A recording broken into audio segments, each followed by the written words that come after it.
Hey, what's up? This is Selenos from Dimmerborger and Insidious Disease, and you're listening to the Thomas Eriksen Podcast.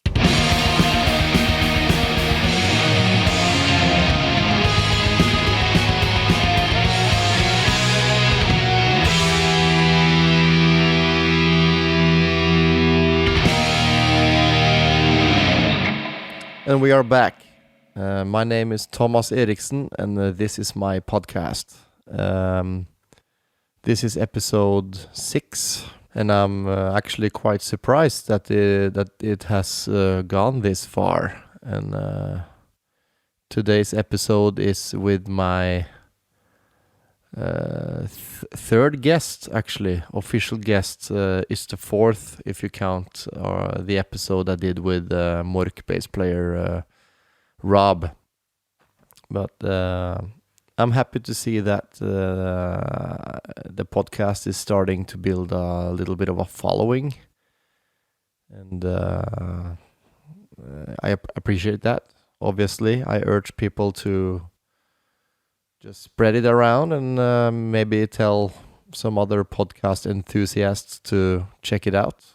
Black metal enthusiasts, if that.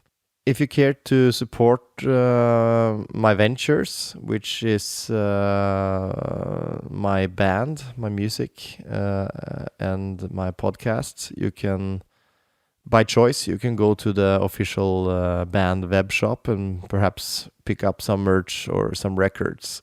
I find this podcasting a bit of fun, actually, so I will keep it up for as long as it's still fun and as long as my guests are willing to stop by.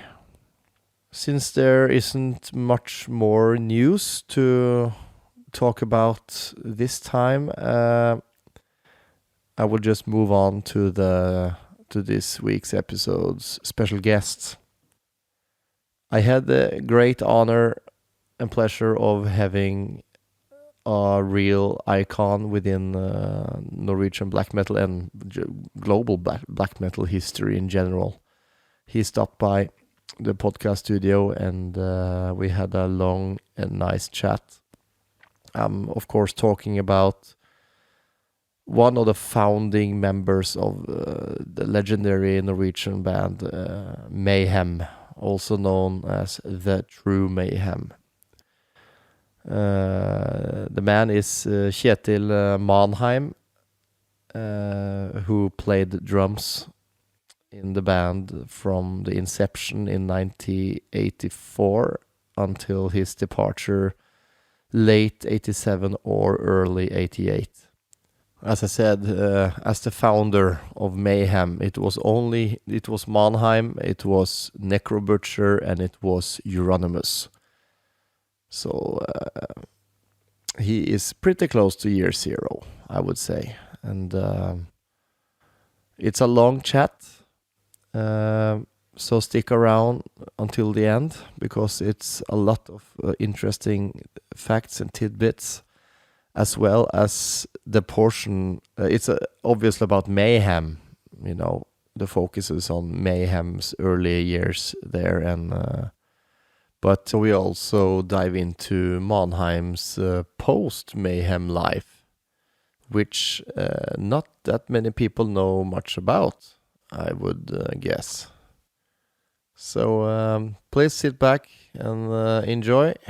Here is my conversation with Manheim.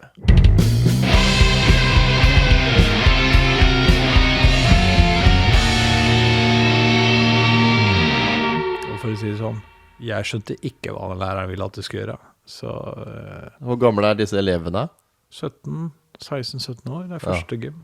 Ikke sant? Så, første gym, det er så old school måte å si det på. Ja, men det er jo det. Jeg var helt videregående når jeg gikk der også, men Første gym. Jeg sier jo 23 år, jeg da, vet du, ikke sant? Selv om jeg på skolen fikk helt inn kjeft på at jeg skulle si 23. Ah, nei, det er akkurat 23 og 24, og det kan jeg si også. Ja, så det er ikke så old school igjen. Eller mindre vi begge er litt old school da, på noe der. Nei, det er jo men første dialekt. Gym har jeg aldri sagt før. Nei, det er topp. Det ser du også. Sånn er det. All right, we are back and yet another special guest. And today I have actually gone way back almost to year zero within black metal. And this is a guy who to me has been sort of a mythical creature, you know, from various documentaries and books and stuff like that. I have the very powerful and very extremely handsome Manheim here. Hello. Hello. Thank you for the introduction. Never been introduced like that before. But, I hope you liked it. Sure. Yeah. Yeah, you are back in Halden. I'm back in Halden. Yeah, actually back. Yes, I have been here several times. Yes. But was the last time when we played together here? No, actually, I was down here. I have a niece who lives down here, so. So you have been here afterwards without telling me? Absolutely. Yeah. Bastard. My car stopped here actually after that as well. So I had to get it to repairs and yeah. In Halden. In Halden, everything's happened in Halden, right? So yeah, I didn't call you that then either. No, you're actually you're a car guy, aren't you? So I'm kind of a car guy. Yeah, so I should have called you, right? So. I'm happy you didn't. Now. Exactly. Yeah, I was pissed. I was really pissed. You know. Next time you are around, you need to give me a call because this sucks. Yeah. Okay. It's really shitty. However, let's pretend the last time you were in Halden was when we played together, and that was also the first time I met you, actually. Yeah, that was it was. The first time with Order and Mork together. Yeah, it was a great moment. It was, and I talked to Anders just the other day, and we actually figured out that both bands had their first Norwegian shows that day. Really? Yes. Because, listen to this, both bands also debuted in Poland. It's a coincidence, maybe. I think so. Yeah. And it's meant to be. I didn't know that. Well, interesting detail. Yes. Anders was like, what? That was your first show? Hey, you played very well for that to be the first show. It wasn't the first rehearsal, though. No, exactly. Yeah.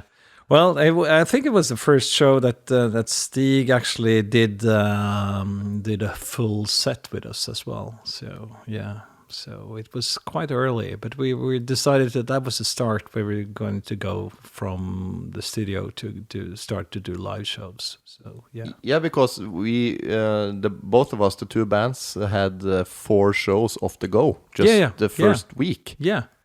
Halden and I think it was Moss. Yeah, No. Lillehammer. It was Halden, Lillehammer, Moss, Fosser. Yes, that's right. We played in the garage out in the middle of nowhere. Wonderful place. It was awesome. Yeah, a little plug for Jostein and Oak Garage, Oak Metal Club. Yeah. And we got silly drunk there too. Absolutely. Oh, yeah. Wonderful times.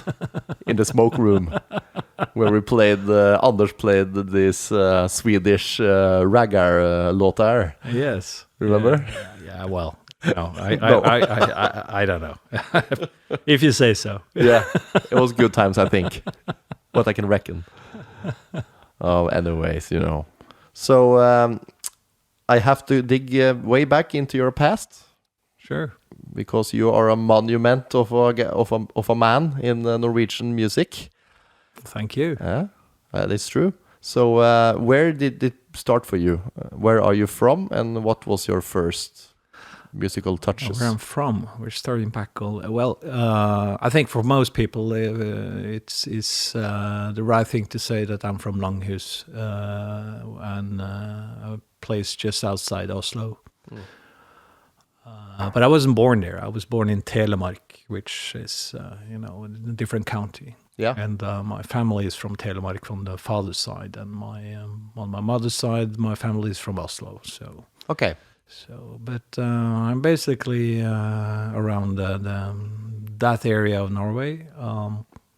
But Langhus was the place where I grew up, where I lived from I was 8. I met Jörn Necro when we went in the same class at school. In elementary school? Yeah. So we lived in the same area where we had this flat, suburban flat structure. And went to the same school, and we were in the same class. I actually met Jörn when we were 8. So that's where I'm from. I'm not sure how much information you need from that, but what's your address, your phone number? Yeah, exactly. Your grades. Yeah. Now, what about when did you get into music? What was the first thing that triggered you there? Well, I don't know. If you ask my mother, it was when I was able to walk. She in her opinion, I was always into rhythm. They had to actually screw my bed to the floor because I was rocking the bed. You were rocking the... I was rocking so and I was doing that constantly, never stopping. So they had to actually, fasten so it wasn't possible to do that. Just like they do with drum kits. Yeah, exactly. And so if you ask my mother, I was always interested in rhythm. The washing machine, I loved to be by that when it ran. So, maybe it's something, maybe it's the fault in my genes, something that, makes you be there. But if you talk about where I got really interested in actually playing music. Yeah. I was in elementary school as well. I was interested in music, and I wanted to learn to play something. But what we learned in the elementary school was, that kind of instruments, and it was boring. So I was more interested in drums. So it was actually when this school band, not a rock band, but school band, the ones that walks in the street and play marches. A marching band. Marching band, yeah. Korps. Korps in Norwegian. Cannibal yes. Korps. Yes. Like corpse. Yeah. And you did the drum there, or? Yeah, well, they were searching for candidates for drummers. So I just responded to that and went to be tested and got I got a place to learn how to play drums. So that's where it started. So I read notes. I know the rhythm structure. Oh, you are schooled. I'm schooled. Yes. So but it wasn't that interested in music, of course. Music was shite, but the playing was fun. Yep. So that was somewhere you learn some basic techniques, and you learn to play percussion. I like that. Yeah. So, but after a while, a few years, we were talking about playing in bands. So, and it was actually Jörn who asked me if I wanted to join this band. He and his friends had decided to start. Yeah. But no one could play instruments. I could, though. He knew a guy that played drums, so that was something. So that's the start of it. We're still in elementary school. So, yeah. So you kind of learned this craft together then. Yeah, you can say that. We started off with these guys, but it was the first band. We called it. Okay, some trivia here. The first band was called Skojern. Skojern? Yes. That's new for me now. Yeah, and that band, if you translate that in English, it's a shoehorn. Yes. Right? Yeah. So that was just stupid. Come up with some stupid name. It's a cool name. Well, we didn't think so. You have iron in it. Exactly. But Jörn and I didn't like that. So already back then we were talking about concepts and stuff like that. So we wanted to have a much more, solid name. And we were trying different ways. And we thought about just calling it Black, like in the Norwegian, svart. Svart. Yes. That's a good name. Yeah, it's a good name, but it was, kind of boring. It's just a word. It's a Norwegian word. So it's a deep word. Yeah, and at the shopping mall at Langhus, there was this kiosk, and in that kiosk, one of the employees was from Finland. Oh.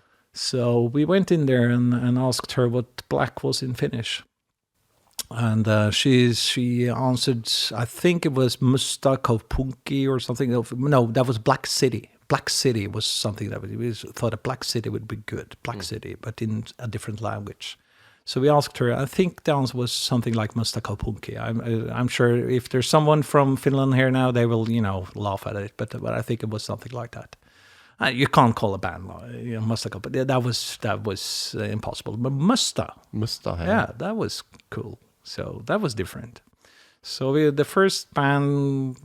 You want me to kill the shutters, by the way? Oh yeah, please. Yeah. That was. So that was the first band name and how we came to that. And the band we rehearsed. We did some shows. We tried to make our own music. It was, amateuristic as you can expect. We weren't that, schooled. But we got a rehearsal room at the school where my father was headmaster. So we, got access to a place to rehearse. And equipment, I guess. No, we had to buy that. Okay. Yeah. But we had jobs. We were walking around delivering newspapers. Yep. That was the job we had. Classic.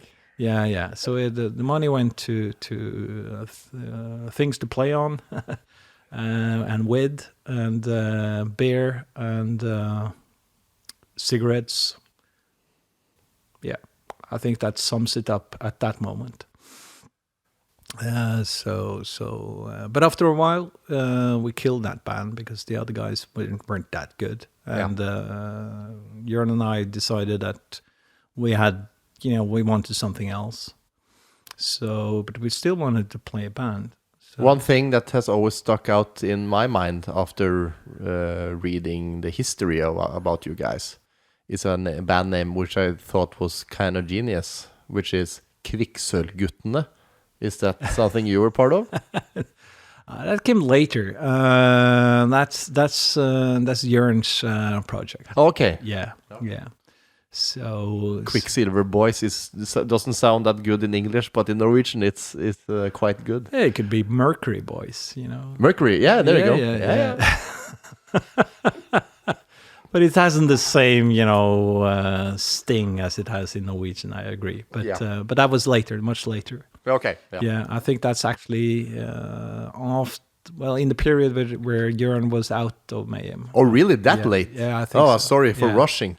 No, but I might be wrong, and if I am, I'm sure you're going to tell me. Let's say you are wrong and I'm right. Yeah, let's do that. Let's have the both options open, so I don't get corrected too much by Jörn. Yeah. So that's where it all started, actually. Yeah. What happened after Musta? Well, not much actually. It's because back then, this is the time where we live in this boring suburban town. No one around us wanted to do the things that we wanted to do. Yeah. People listened to, shite music.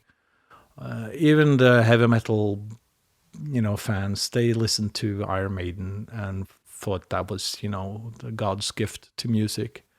And kind of superficial. No, don't get me wrong. I liked Iron Maiden. I was at their Number of the Beast tour, and I thought they delivered, fantastically. It was a great band, but after the Number of the Beast, I can't see why people still buy the records. But that's my taste. I think they are on repeat since then. But was that the time they were supporting Kiss? No, that was the year after they supported Kiss. Oh, yeah. I missed the Kiss support. Because that was with Paul Diano then, I guess. Yeah. But I had a record with him. Killers, perhaps? No, Live in Japan. Oh, Made in Japan. Yeah, Made in Japan. Yeah. I love that record. It's a good one. Yeah. So don't get me wrong. And if there's Maiden fans out there, I'm sorry. It's just I'm expressing my opinion as of my taste. I fully respect that people listen to Iron Maiden. It's just not, that it's in the context of me and Jörn. Iron Maiden was not a bit too easy. Yeah, I would on repeat. It was predictable. But you can listen to Iron Maiden and even go deeper than that. But still like Iron Maiden, but... Yeah, sure. But we listened to different types of music already back then. We wanted to do something different. We wanted to play music that was kind of raw than what we heard around us. But what triggered that? Did you pick that up from somewhere? No? From within, I think. It was just aggression that needed to come out somehow. Probably. I always said that Jörn is the angry guy, in the first Mayhem set. But we probably were aggressive, all of us, in some parts. I don't know. It comes from it. It's difficult to explain. Yeah. You want to do something, you want to have an expression. If listeners sometimes find themselves in a place where they have something inside they want to get out, but it's difficult to get it out, that must be frustrating. But if you find the way to express yourself, if that's by painting, by music, by singing, by playing football, if that's your stuff, then it's a release. So it's the same situation you are in music, where you know that you want to play music, but you know that the music you're playing now is not the thing that you want to play, right? Yeah. So you are trying to find something that goes along. Just find your path, basically.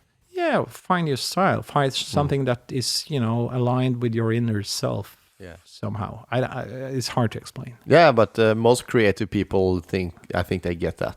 I think so too. Yeah. And even people who don't think they are creative, I think they can recognize the feeling that it could be so simple, like you want to say something, but you don't know how to say it. Yeah, a perfect description. Yes. Yeah, well done, sir. Thank you. So I think what we understood as very early in our life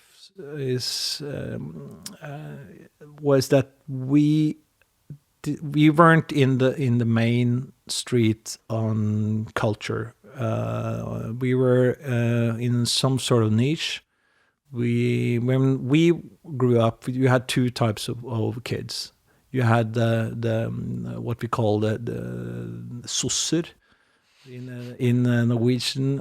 What's the English word for that? Yeah, what's the English word? Oh, I have that on the tip of my tongue. Yeah. Oh, it's kind of the daddy's boys, the Porsche. Yeah. Porsche kids. Yeah, Porsche kids. Yeah. And then you have the freaks. Yeah.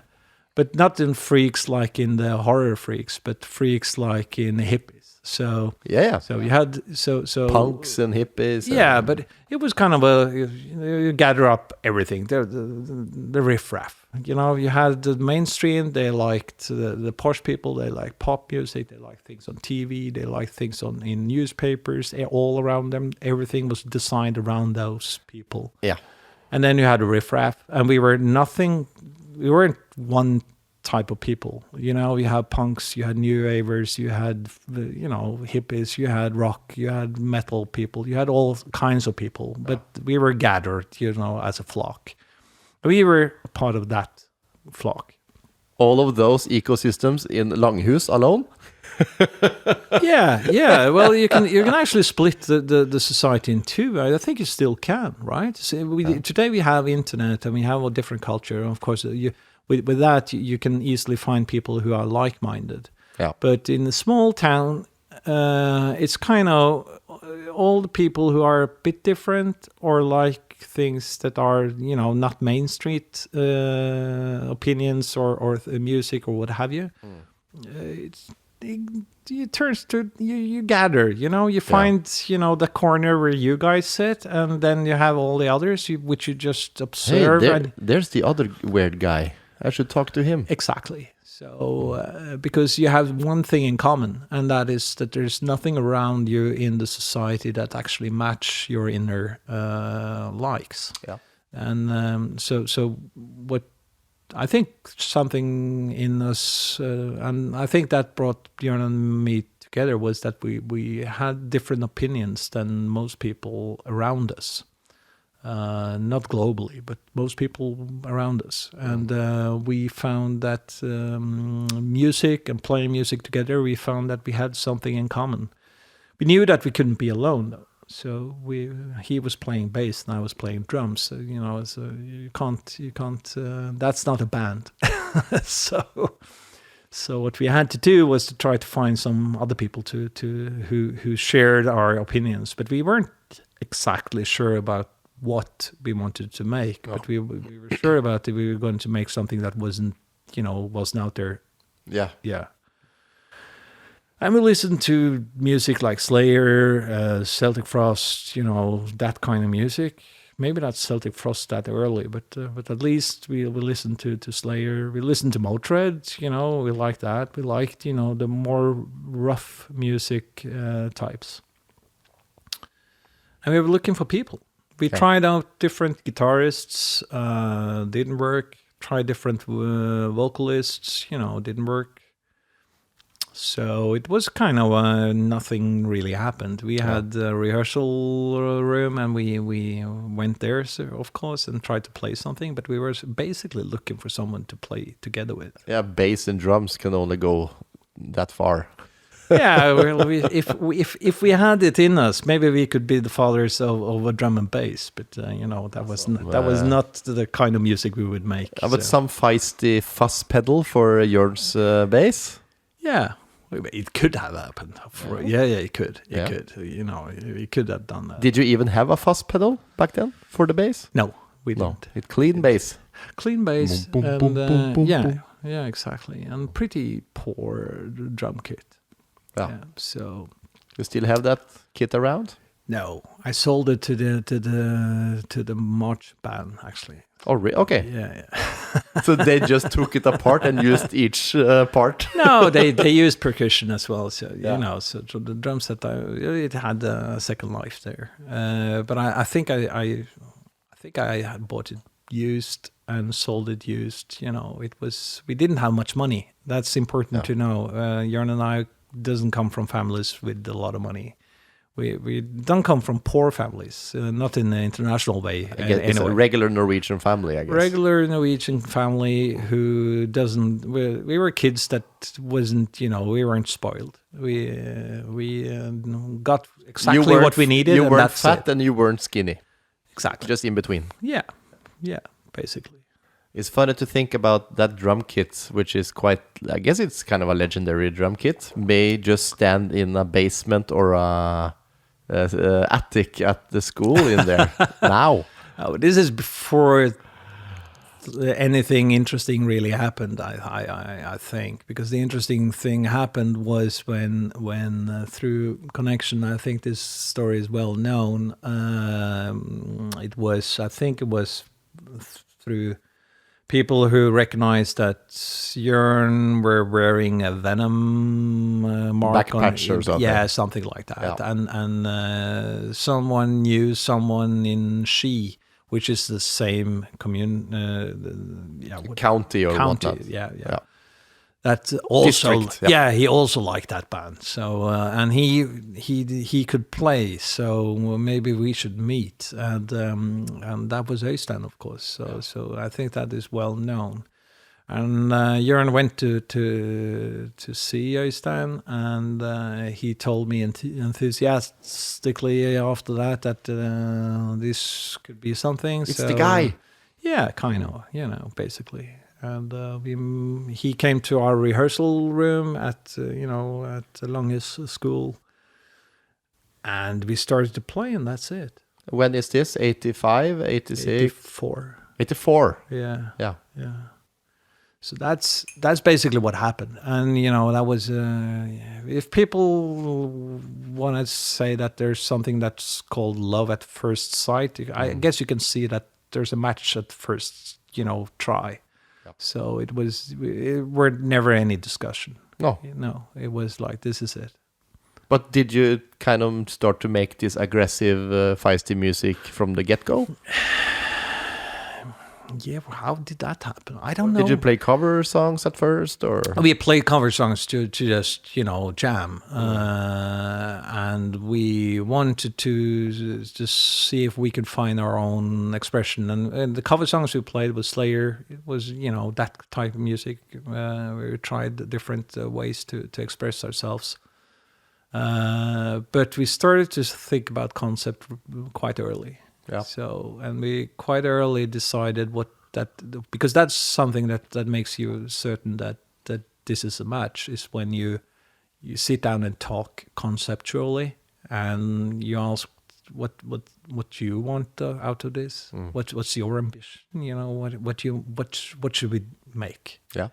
And when you do that kind of discussion, and I can't, of course, refer to the exact words we used back then, but it's the wording, it's the ambition, it's the painting of images of what this could be, and where you understand that we were aligned. This is actually this could be a common project. Yeah. And that's where we took it from there, and basically started to work on riffs. Mayhem, maybe a lot of people don't know this, maybe, but Mayhem was 3 guys making songs together project. Yeah. So it's not like one were sitting at home doing something and then the came back. mastermind. Yeah, and came back and said, look, I have a song. Should we try this one? It was not like that. It's a collective contribution kind of thing. Is collaboration in rehearsal room, where you work on riffs. Of course, everyone worked on their different stuff back home, where you were alone. But when the music was made in the rehearsal room, so that was fun. And we were trying out different angles, and we were thinking about darker, faster, more aggressive. Something that was more extreme. I think we used the word extreme than anything you ever heard. You must remember then when we were doing our stuff and we heard the first Sodom record. Yeah. We were thinking, oh wow, that's fast, But the reaction to that was that we can do it faster. Okay, so speed was one of the things. So that's a young man's game. Just go faster and faster. Yeah, well, it's going for something. How far can you do this? Yeah. How fast can this riff go and still be cool? Yeah. How dark can you tune your guitar and it's still going to be playable? Yeah, the strings will still be attached. Yeah, and we were not talking minors, and we weren't that. We just could we go darker. Yeah. Sound. And so we weren't talking about notes. We were talking about concepts and trying out stuff. Awesome. Yeah. Do you remember your first original song? No. Oh. But is that something that perhaps were leaked out on a demo tape, or that may be in circulation now? I think Goal is one of them. Yeah, that's released. Yeah, it's not released with Mayhem, but it's been released with as a cover song, as a studio thing. Okay. Yeah, so I think it's on one of the rehearsal tapes. It's the Pure Fucking Armageddon tape, I think. Is it? With the guy hanging. But is Gold there? I think so. I may be wrong, but cool. I heard that song. Cool. Yeah. I heard it as well. Yeah. It's a pretty cool song. Actually, I suggested that Order maybe should, do that live, because I like it that much. I need to tell that story. I remember in late 2015, I made contact with Anders about maybe Mork and Order should come together and do some shows, and he just sparked on the idea at once, and I was like, oh, that easy, okay, let's do it. And then we set all the dates, and we came to the day where we're supposed to meet each other and play here in Halden. I remember standing down there at the venue, I Feel Good, a rock club, local rock club, just thinking, okay, today I will meet the original Mayhem guys. The first time ever. Yeah. I wonder how they are, you know. And then I remember you guys came, and you were the best guys in the world, you know. Really hyggelige karer, as we say in Norway. And I remember standing at the sound check and listening to you, especially you and Billy, playing those old Mayhem songs. That was a special feeling, you know, because who has seen that before?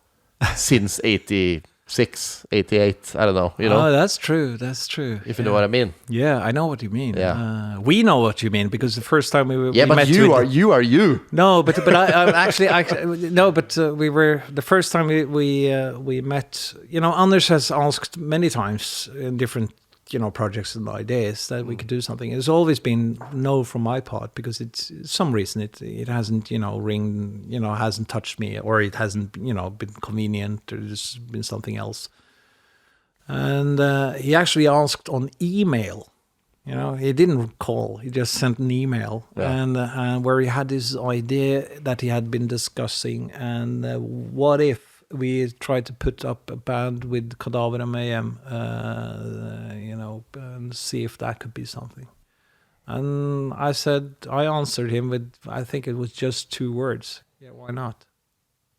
It was the time. Yeah, and Billy also did that, said, yeah, that would be cool. Let's try it. It's a really special thing because you have been away from metal since Mayhem. Absolutely. Yeah, and I don't know, 20-something years later, you came back all of a sudden.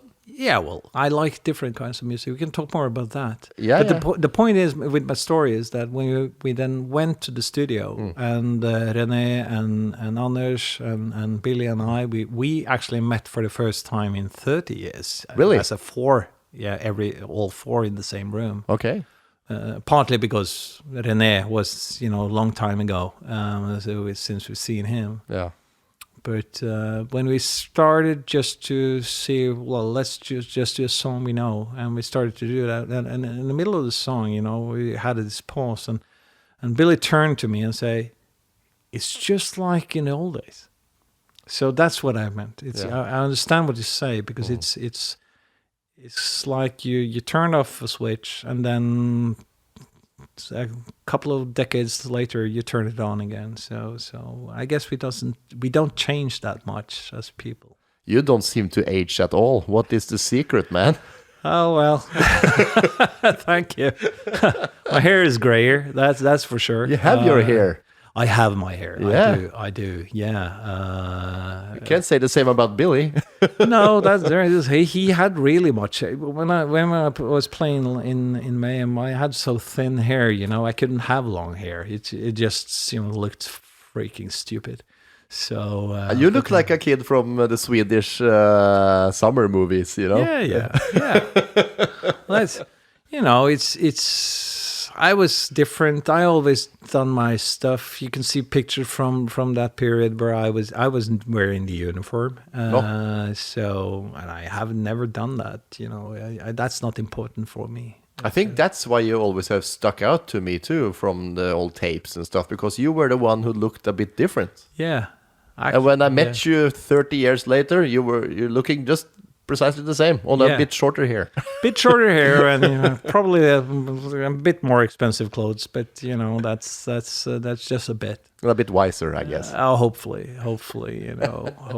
yeah. But I went forward really fast now, so just jump back to when you started you made the first tapes in the rehearsal room with. Yeah, well, Mayhem was always a concept. That's important to know. It wasn't just music. It was a lot more. We had ambition for what this could be. We wanted to do something that people noticed. Not, the posh people. We didn't care about those.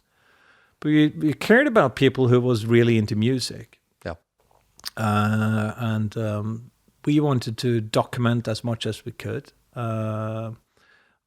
I can't imagine how things would be if we had the internet back those days. It would be, totally insane. But with the things we had available, we tried to document everything. That's what we also did with rehearsal. We taped rehearsal to listen later, to listen to what we've done, to see if there's something there. Remember what you did last time. One thing is remembering, and sometimes we weren't capable of remembering without that, So that's how things were back then. So, but it was something we did, and this is pre-internet. It was underground. There was no labels who were interested, so we did underground, and underground exchanged tapes.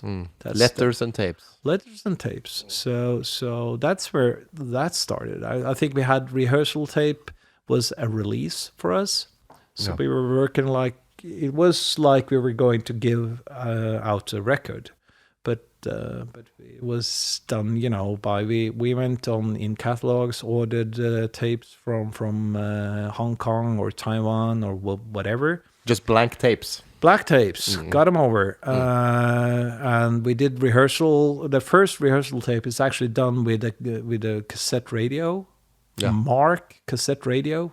I kid you not. Like your mom had in the window. Exactly, kind of thing? exactly. That's the first. You push pause, play, and record. Absolutely. And then let go the pause button. Yeah. But the good thing about that is that you get a certain sound which is so raw, you know. Yes. So it actually added, It's necro from the beginning. It is. It is Magic. So think of it, if we had been, Metallica with all their money and tried to make our music, it's not certain it would have ended up as it did, because it's part of the culture that this is something that we actually listen to, because it sparked something within us. It sparked something, people around the world as well. And we got tapes from others, so that was kind of the tape culture. So, in my opinion, Deathcrush was our third release, not our first release. What would the second be then? Deathcrush demo tape. The demo tape before the studio. Yeah, because that's how it has more songs. I think I believe it has more songs than Deathcrush. Deathcrush is just an EP. We had limited resources. Yeah. And on the B side, you had actually the whole rehearsal. So it was there was.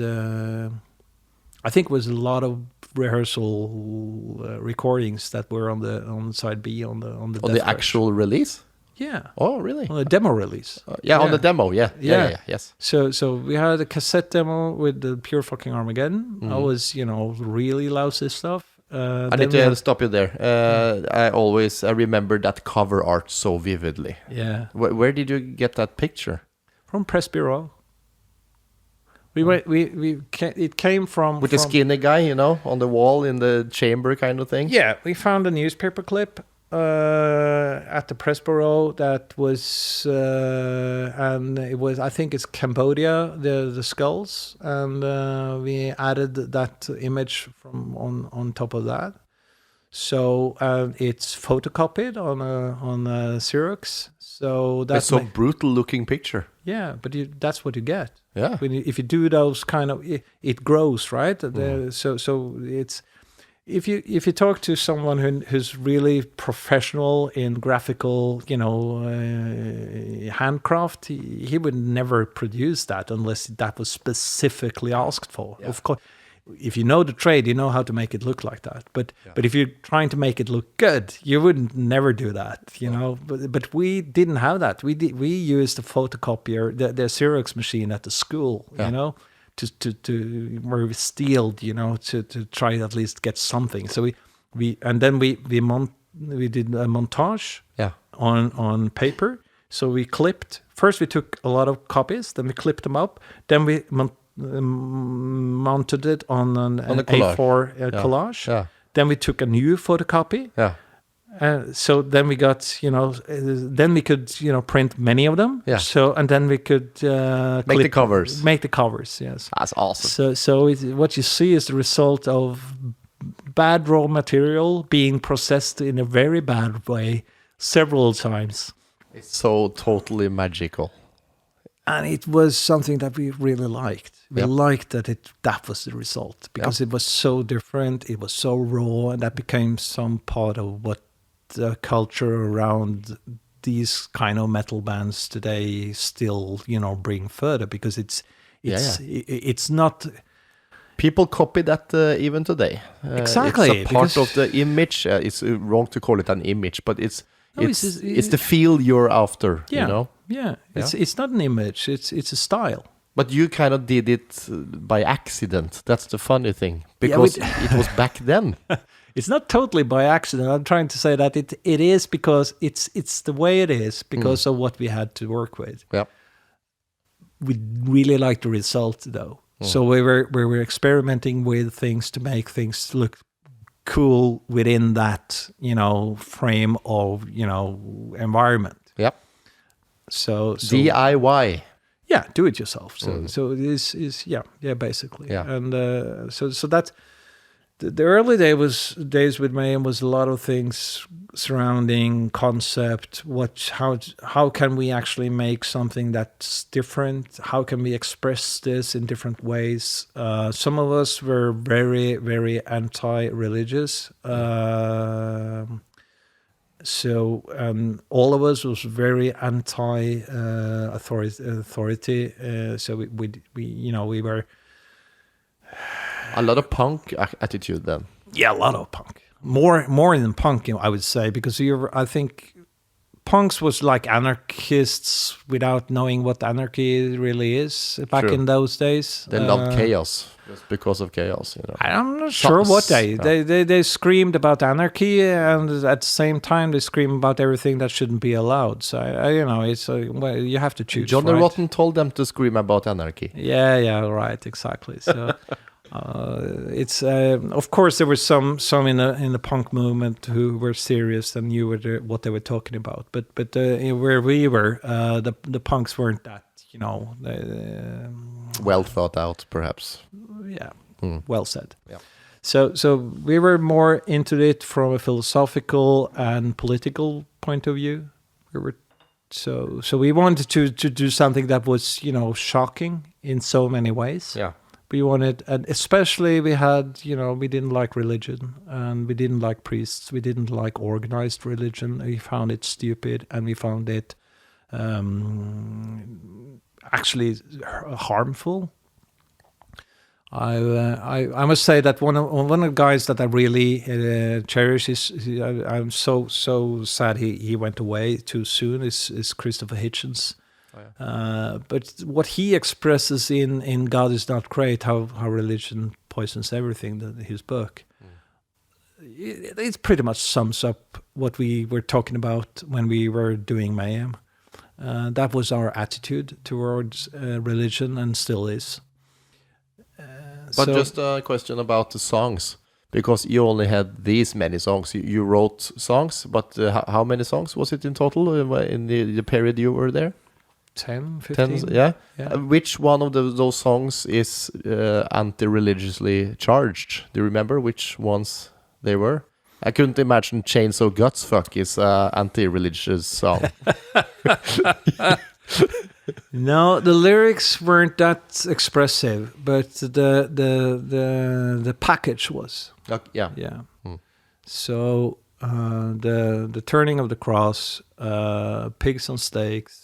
Did you use the pig heads even when you were in the band? I was never on stage where it was used, but I think I know that we bought them for use. We went to the butcher and got some pig head. We couldn't store it anywhere, so we stored it beside the rehearsal. We had them moved since long to this barn, and we had this rehearsal room in the cellar there, and some of that barn was still not rehabilitated, so we put them there. The stench was gruesome. We never used it, but the concept was there. Yeah, I guess it provided a vibe. Well, yeah. It's horrible stench, I can tell you. And pigs' heads are big. Yeah, they are. You don't think so, but when you actually get one in your hand. It's it's heavy, and it's it's something that you need storage, room to have. I have never had that problem. No, but I'm sure I found the logistics of doing this on tour. I'm sure that you can do a podcast with Jørn about that. I wouldn't be surprised if that is a nightmare to actually make happen everywhere around the world. You should have Jørn come on here. Yeah, well, just ask him. Yeah, pass on my number. I'll do that. But we are coming to the process where you went into the real studio for the first time, and you are beginning your first real release. Well, that's a very short period, because back then a studio costed a fortune. You went to Kolbotn, right? Creative Studios. Yeah, that's true. Yeah. I heard that. I think Fenris talked about this because they recorded in the same studio. Yeah. Dark Throne. I think it was the only studio in Kolbotn. So. Oh, there you go. There you go. No, but that was a nice studio. It was professional enough. They were the producer we had. We didn't choose a producer. We used one from the studio. The guy who worked there. Exactly. Yeah. So, but that was a very short period because we rehearsed 7 days a week. All the spare time we had went into rehearsal with Mayhem. So I guess you were tight then. Yeah. Yeah. You can say that. And then you don't need that much time in the studio. It was a necessity, so to actually be that tight. So we were working. A rehearsal with Mayhem could be, really tiresome for other people because we were doing one for riff. Hours and hours and we hours. We didn't play the whole song. No, okay, really? Just played one riff until it was perfect, kind of thing? Yeah. Oh, it was never perfect. So, I would have gone insane. Exactly. So, but we liked it. It was, how can we do this? How can we do this? How can we do this? Can you do that? If I do this, if you do that. Oh man, a Mork rehearsal is like we play through the set list once and go home. Yeah, well, some days was like that. Some days I was tired. I didn't want to play, and the others wanted. Sometimes I wanted to play, and the others. So you get tired, and that's if you've been in a band situation at that age. You're closer to your band members than you are with anyone else. Yeah. So it's tighter than family. It's very important for you, I suppose. Exactly. Yeah. And so you get everything with it, You get love and hate and, everything that comes with that tight relationships. So I don't say that every day was the same, but we shared this ambition. So when we came to the time where we actually was going to do a real LP, do that, that was a struggle because I was tired. Jørn was tired. Øystein was tired of us, I think. So it was kind of if we didn't do it at that time, it would never happen. I think that is that kind of situation. Oh, really? Okay. Yeah. So, but we forgot about a couple of details because when you went into that studio. Or that mini album actually has 2 vocalists. Yeah. How was the deal with those 2 guys? Oh, it was how was the deal? Messiah and Maniac. No, well, Mayhem was a very difficult band. I think always been a bit chaotic. At least it was it back then. It was Øystein, Jørn, and I. We were the band. You were the bass. We were the bass, and we were doing all this music. We played without vocalists. That was the thing. We almost never had them in studio or in rehearsal. I mean, but we wanted a vocalist, so we were always looking for someone. And Billy was the first one. Billy played in a band at the other side of Oslo, so he had his other band. He was also a punk guy, so he was he wasn't that focused on metal. No. Still isn't. Yeah, well, naturally. But he had the voice that we were looking for. We really liked the guy. He liked us. It was a very good match, and we did a lot of rehearsal. But he decided that he wanted to do something different. So that's that. And then you have Sven Erik, which is, he also came from other bands, but he could also sing, of course. So he was trying to do the vocals. We had met him before, I think, but anyways, and he's the one who actually did, the scream stuff. Oh, okay. Yeah. So I still remember that. Is he singing most of that mini album, or is it? Yeah. So I think I consider both of them part of the founding of Mayhem because they're so important. Both they are. Yeah. So it's. I'm not trying to say that, but they were coming in and out of the rehearsals. So. And Maniac was, he was, in some way, he was the second vocalist, but in all, for practical reasons, they were almost at the same time. But when it came to do the studio album, we asked Billy to come back and do, Pure Fucking Armageddon. Like a guest thing then? Yeah, both are put up as session singers. So, yeah, they are, I guess, on the cover as well. So that's because, and that's not because we didn't want to have them fully on. That's not what I remember. We weren't that attractive, I guess. It wasn't. Who are these guys? They're doing great stuff, but where is this going?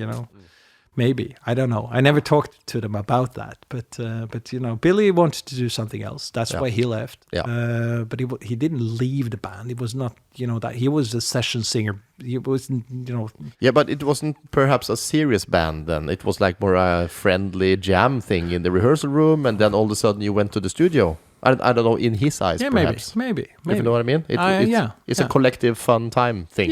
Yeah. And when we did leisure. Yeah, but and if you can do it, you can also say that we didn't do much concerts because there were not that many places to play. No. But we did concerts from our rehearsal, room. So. And you played this Kulturmønstrings, I suppose. Yeah, we did that. That was, that's just an example of how difficult it was to get somewhere to play because even the youth clubs who were setting up concerts for the youth around the community, they didn't want us to play. No. Why? Figure. Yeah.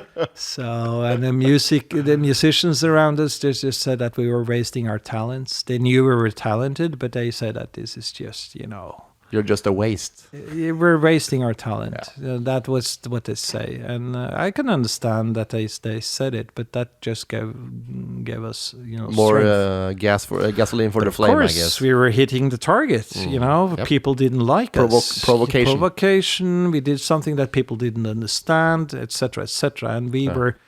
Many people know this because we talked about it in other settings, but we liked different types of music as well. Yeah. But what we did like was experimental stuff, avant-garde stuff. We loved The Residents, if people know what that is.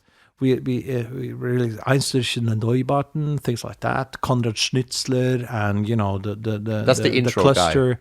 That's the intro guy, but the cluster from the scene from Germany, early 70s, all that type of music was, interesting for us. But I have never heard much of this. Is this more like electronical stuff? Yeah.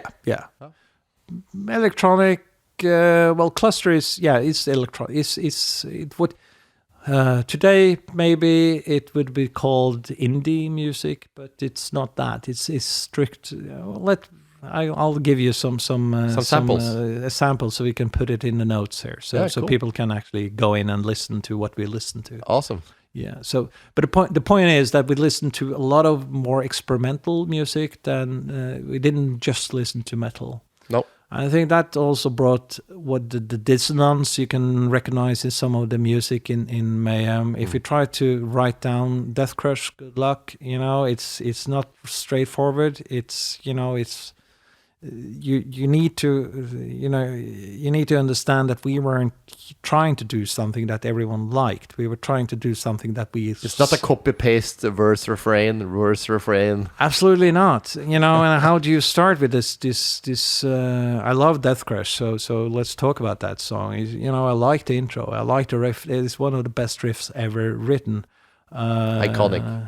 I think so. So, but when you try to play drums to that. You get it first time. What would be the first reaction to that riff?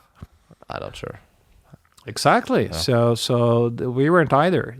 How do you solve this knot?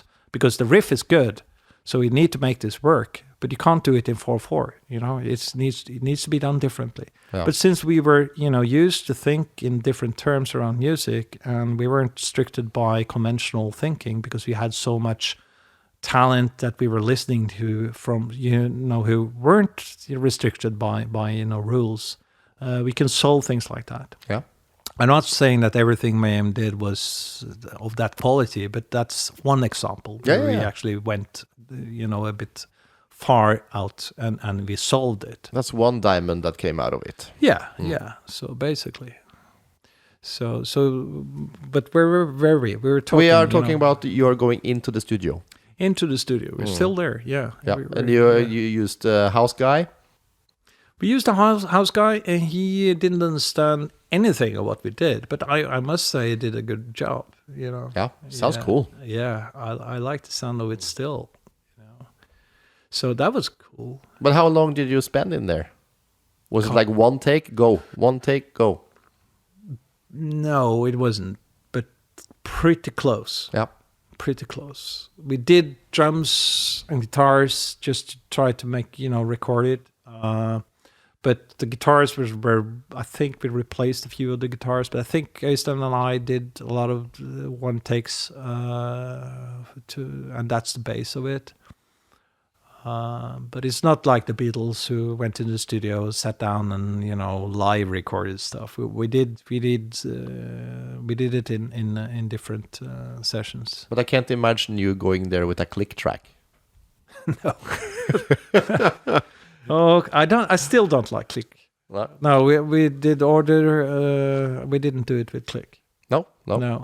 Because as long as you, as a drummer, sets the ground stones. It's okay. Well, it's challenging. So how do we solve it? Because I can be if I can speed when I get excited. Or as a human flaw. And do it stronger. if I go fortissimo, I can I speed up. So what we do in order, and that's basically also because Anders is so he's playing more than anyone, so he has this routine in. So he and we sit down and we rehearse the drum part. We actually record that with the guitar as a support. So he and I are doing it, and but it's not on click. So if you try to put a click on it, you will discover that it's not on click. No, but that's a good thing. That's the human part. Yeah, I like that. Later I've heard that you can actually have a plugin that tightens it up. Yeah, so you take. No, you can if you do a click based recording. There you can actually use a filter to make it more human, uneven. Yes. Yes. Of course, you could do everything, Kjetil. Yeah, well, I like it. In some way, I like it. In other ways, I don't. But I like the music. I'm interested in the result. So yeah. So you spent like maybe 1 week in there, or 2 weekends, I think. 2 weekends. Yes. So 4 days. Yeah, basically. Yeah. Maybe some hours after that. I don't recall. So, but it was, it costs a fortune back then. It still does. Yeah, but not in close. I think we spent that money. I think some 20,000-30,000. on the studio alone. Yeah, but that's not that far off from today. Have you heard about the famous studio in town here, Athletic Sound? Heard about that? Yeah. You know, Equinox, the band of Widersen was recorded there. Yeah. It's a huge, really nice top-end studio. They charge. I'm not sure about the price today, but it's been expensive. Yeah, well, of course it is. You have good studios that charge a lot. Yeah. But if we were doing this today, you would do it for yourself in the rehearsal room, I guess. Exactly. Yeah, because everyone has a studio today. As long as you have a computer, you have a sound studio. Yeah. And as you said, with the plug-in thing, you can make anything sound like everything. So, but it could, you could say that it was a good thing that it was that expensive for us. Yeah, because you made the best of the time, I suppose. Yeah, yeah. And you went in serious. Okay, we got this one shot at this. Exactly. Let's make it happen. Yeah, exactly. So we were doing lose that today. Maybe you do. Maybe some. If you have too much time, I'm not sure it's going to be better. If one of the best albums of Judas Priest was recorded in a week. One thing that bugs me really is people who spend time in the studio and do take after take after take after take just to make it perfect. I am one of those one-take guys, because if there's a little flaw, it just makes it a bit more human. If not, I agree. And spontaneous. Yeah. If I listen to something it's perfect, pitch perfect, everything, it's quite boring. Yeah, and it's not nice to hear. No, there's something there. There's no vibe. Exactly. So that's my thought anyway. Yeah, but I agree. And then there's of course people who now can send us, examples of the opposite, and sure. But whatever is your taste. Whatever your taste is. But I one of the bands I never, I respect them because they're good musicians, but I never liked them is Dream Theater. I can't find anything there because they're pitch perfect always. Even their live shows. I've been to one of their live shows. That was one too many. It was why why do you go to this? But mathematic professors likes them. Yeah, well, a lot of people love them. They have probably one of the biggest fan bases ever. Only surpassed by Kiss and Iron Maiden. They're amazing that way. But it's about me, taste, basically. It does nothing for me. It's like meeting a girl and instantly that this is nothing. There's nothing to work on here, so it's not going to happen. Look away. It's beautiful to be an individual. Yeah.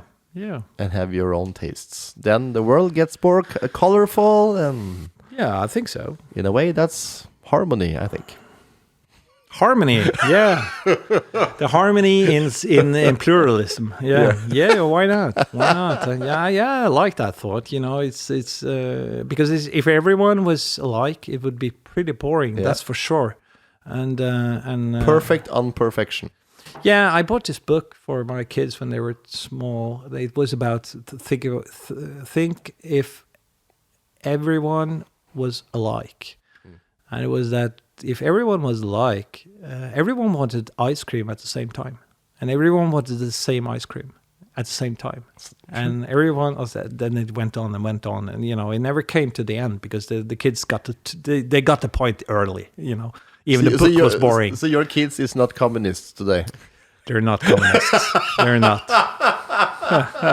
I can't say they follow my footsteps, though. But they shouldn't. They should make their own path. Very well put. Very well put. Yeah. But I want to talk about the very famous Pink album. Yeah. Yeah. Do you still own yours? Absolutely. One copy? I have only one copy. Yeah. Yes, number 3, I think. Because I remember talking to Billy Messiah and talking about him. His was stolen sometime. That's what he says, and he's probably right, But it could easily, I don't know. It's gone, Yeah. Because even I have been offered to buy some of those, and to ridiculous prices. Obviously, I don't know what. I think it was in dollars for $500. Something like 4,000 kronor. Yeah, well, that was actually cheap. It is? Yeah. Okay, what's the prices you've heard? Well, the latest I heard was this Swedish guy here who was famous in his own capacity with I have to say this in Swedish, but it's this acoustic punk concept which was called Den mediterande oteren. The meditative other. Yes, Oh. yes. So he had this book project where he explores if the record collectors are just selfish assholes. I think the title is not exactly that, but I can give you the title as well, so you can put it in the show notes. But he asked me about, of course, Deathcrush. So I gave him a text for the book. I think it was up to 20,000 Norwegian kroner, I think 2,000 euro for something that he had seen been sold on eBay. Yeah, but I think it varies a little bit because, But of course, it's insane. Because it is to put it like this, somebody's trash is another one's gold. You know? Absolutely. And people will pay what they are willing to pay for something, you know, to just have it and own it. Yeah, in his book, he asks me what do I think about this? You know, isn't it insane that a piece of molecules packaged in a record, plastic in paper, basically. Yeah, and it should have that kind of values. How many copies? 1,000? Yeah. So what my answer is that if you are a collector of that type of thing, it's not an item as such, but it's getting close to something that's important to you. So. For some people, that's a painting. For other people, it's something original that they know that the Mayhem guys has held in their hands. Yeah, because it's hand numbered, right? Absolutely. Yeah. Everyone is hand numbered and also corrected by hand because it came with a misprint or some misprint. sort. Yeah. So they know that we have touched each copy of that. So. And even, I think another important thing here is that Øystein is obviously passed away. Yeah. And that makes it a bit more valuable because you are not able to obtain his signature or anything today, you know. That's true. And those records are signed by him and corrected by him. Yeah. That's something you can never replicate. Absolutely. So I think that speaks a bit about the value as well. But it's emotional, you know. Of course. Some people it has no value at all. They can listen to Mayhem on Spotify if they want to do that. Deathcrush is on Spotify. Yeah. So and that's cool. But on Spotify it's red and not pink. Every record after the first one has been red. Yeah. Oh, is it 1,000 first that's pink? Yeah. Every single one? Every single one. What happened? Misprint. It looks like it's been out in the sun for a while. No. No, the spec of the record was that it was going to be blood red. And by a luck it was misprinted in magenta. But so blood red is actually quite dark. And the red today is quite light red actually. Well, it's it more depends. red than this. It depends on the release. But Okay.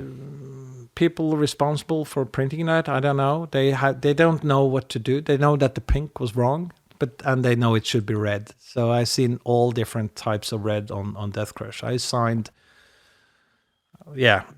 various, even bootlegged. You know, I've signed them as well. You know, it's fun. You're on there, so Yeah. But how many of the pink ones have you signed? Has there been many? Yeah, it has. Not all of them has been, original. It's easy to spot. So they actually fake the pink ones too? Yeah. Obviously they do because But I want to be very particular on that. I like that people bootleg Deathcrush. If people hadn't bootlegged Deathcrush, would never have been, a big record. Because 1,000 records would never, reach far. So a bootlegging is actually a bit. It's kind of a compliment, but also it's wrapped in a fist in the face. If you know what I mean. Yeah, well, it depends. Everything depends, right? So if someone does it and actually steals income from you because you actually that's the need thing. that, yeah, but they weren't stealing income from us. They were actually creating income for us. That's true. Yeah. So they made the ground pillars for this thing. So. Absolutely. We showed up in the import list in Kerrang in UK. That's insane. And that was with how much? Maybe 100 copies? No, not that much. There's 10, 20 copies that was delivered in a shop in Soho. You don't end up on the import list of Kerrang with that number of records. I guess they recognized there was something special going on. Someone was, really fast printing up a lot of records. And maybe they did it because they didn't know how to get to us. Even the address is on it, but, we were traveling around. They wanted to kind of get more. No. But did you physically go to London and deliver it? No, Øystein and Jørn did. Okay. Yeah. So they actually traveled a bit around. That was the distribution. The band went around. So it wasn't postal. Some was postal. Yeah. But we went on a field trip by train. I was going for a party trip. Øystein and Jørn was traveling around with the records and business. On business. Yeah. So. But just out of curiosity, are you getting any royalties from that? From the album? No. Not the Spotify one? No. Or the reprints? Because you're playing on there. Yeah. And you made the stuff. Yeah. But this is a really, when we did Mayhem, we were doing it like a commune stuff. We were saying that all the money that came from the band should go back to the band. Mm. So we agreed on that. Even when you left? Well, yeah. But that, when I left Mayhem, everyone asked that, why did you leave Mayhem? Because you left something, at the height. No, I didn't. I left the band was in ruins, right? It was it was not sure that anything more would happen with Mayhem. So people need to understand that this is a band who has lived for a few years, has done some great stuff, has marked me for life. And Jørn as well. I'm sorry to say, you're here today. Yeah.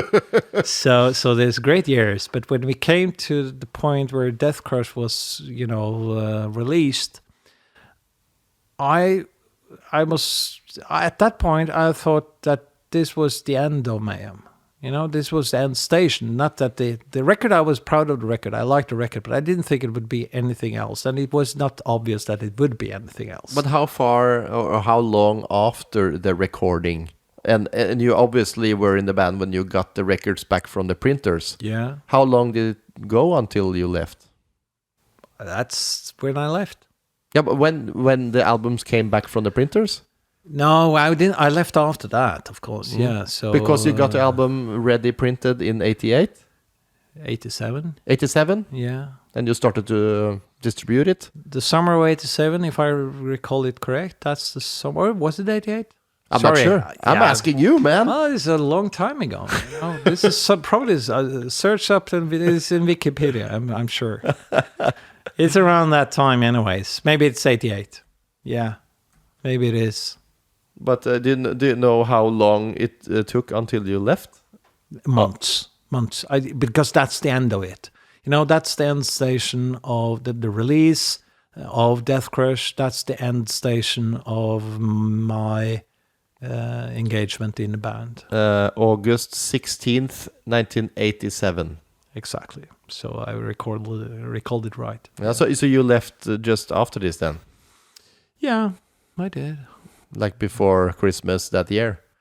Yeah, probably. Yeah. It wasn't like a date. It was what happened after that was that we were talking about going on tour. Mm. We were talking about the Germany tour. We were talking about the US tour. But it's again, it's not. We're not talking a luxury tour here. No. And we're talking about the stage where I was at the stage. I've talked about this before. I heard interviews, or I've seen some documentaries where you said that your goal with Mayhem was basically to capture this in that mini album and just make that one product. Exactly. And then you wanted to move on to the next thing. That's exactly how it was. Yeah. Because that was what I tried to say earlier in this conversation, is that it was not even sure that Deathcrush would be released, you know. So in my opinion, that was, you know, it was a good milestone to actually produce vinyl, you know, and a real, you know, genuine album. And when that was done, it was not like an anti-climax, but it was not far from it, you know. And I can see what you mean. Yeah. Oh, there it is. Yeah, and then what now? Because then we were at a place where we had different ideas on what to do with this further, and there's no secret. Øystein was the ambitious one around the band. Yeah. I will let Jørn talk about where he was for himself, but in for me, I was like, I need to do something else, because this is now. It's like when people I don't want to make us similar to Beatles, but the story when you hear the Beatles. Are you comparing yourself to the Beatles now? I'm not. But when they talk about why they split up, it's recognizable. You know, it is this relationship who is breaking apart because you are suddenly you are on different places. Suddenly it's not, you haven't this common goal anymore. You have suddenly it's not that fun anymore. The fun is gone. You know, it's been kind of this stress around it. You want to do something else. I had other ambitions when it came to life. It's kind of, you won the war and the dust have settled. What now? Yeah, Beatles, the war, you know, you make it. The metaphor is free, but the point to be taken out of this is that this Mayhem was these years. It was something that was made. It was great. We had great fun. It was a very creative process. It was a concept made. It was about to fall apart. We managed to put out this album. And then what now? And I was the one who said enough.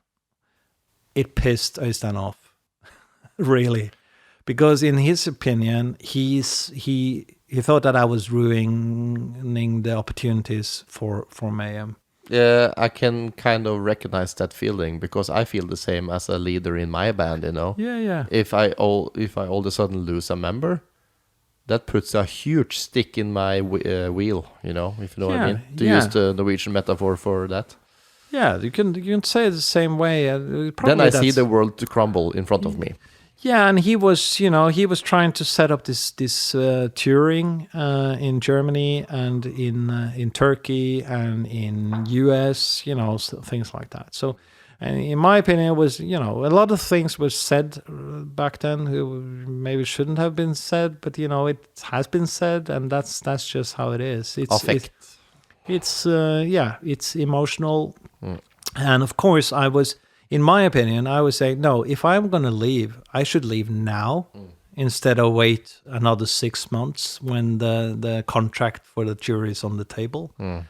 It's not even sure that these tours is gonna, become real, and it turned out they weren't. You know, they went to Turkey and did one gig there, but can I tell you a short story? Yeah, you were in Turkey as well. Yeah, the same promoter who had Mayhem there, he was the one who brought us there. That's funny. Arkan. Oh, yeah. And I'm not going to blow smoke up my own ass now, but Mork was actually the first black metal band to play in Izmir since then. Since that one, yeah. So that was a really special night for us. I bet. I think Mayhem went there in 90 or something. Yeah, well, no, I think it was before that. In 80s? 89, maybe. Yeah, perhaps 89. It was shortly after I left. They did that trip. But the point is that was my opinion. I needed to, go. That's kind of my personality as well. You know, just if I mean something, I say it. You know, and I if I have to confront it, I confront it. That's just how it is. But I understand that Øystein was in the other part. That said, we were good friends after that. Because you stuck around. Of course. Yeah. So, still part of the gang and everything. Yeah. We were talking and we were friends, but actually that month when I decided and said that no, I'm out, that took the decision because partly I didn't think Mayhem would go any further. And secondly, I had other ambitions in life, and I kind of like I like the good life, I don't want to sit in a bus playing in underground places somewhere in nowhere. Maybe this is going somewhere we don't. This is the time where no labels would touch us. There weren't money. How were we supposed to earn money? No one wanted to set up concerts with us. It's that type of world. And I know it's funny to angle it like this, but when you went out, obviously you saw all the other stuff that happened later in that history. Yeah, and that's I think that all those stories about how things went from there to 94 or 94, part of that story, at least the first years, proved me right. It was not the best years of Mayhem. You kind of skipped that by by jumping off the wagon. I kind of did.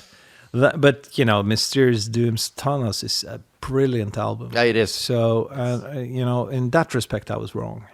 In my opinion, to actually go from where Mayhem was after Deathcrush to manage to produce that album is, a gigantic leap performance. Yeah. Yeah, Obviously. and it's also a leap, of course. Deathcrush is just, it's the start of something. Yep.